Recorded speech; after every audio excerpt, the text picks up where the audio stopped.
Hey guys, what's up? And welcome back to another episode on TechnoBroSA.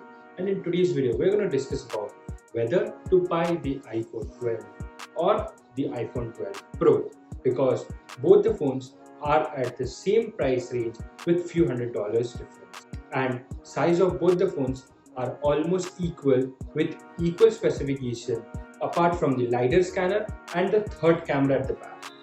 The rest are the same. Only difference is the telephoto lens on the iPhone 12 Pro. But in the reality, both the phones have a huge difference. But on the paper, it might be same because both have the E14 Bionic chip with 5G capability.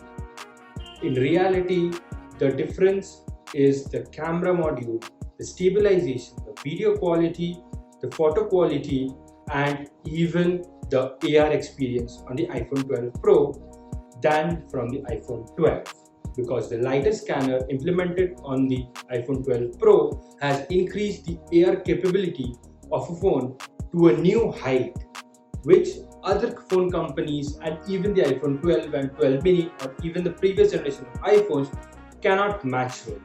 If you are a gamer and wants AR experience on your phone, then you should go for the iPhone 12 Pro with $200 more.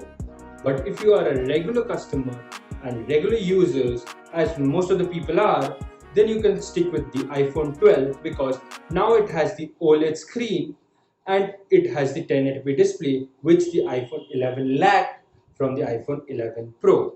And in another video, I'm going to talk about the iPhone 12 mini, which is the hotshot in this iPhone 12 launch, because it is a premium phone at a cheaper price at this very compact design, very small compared to other phones which has 5G capabilities. So here I want to end my video. Signing off for now.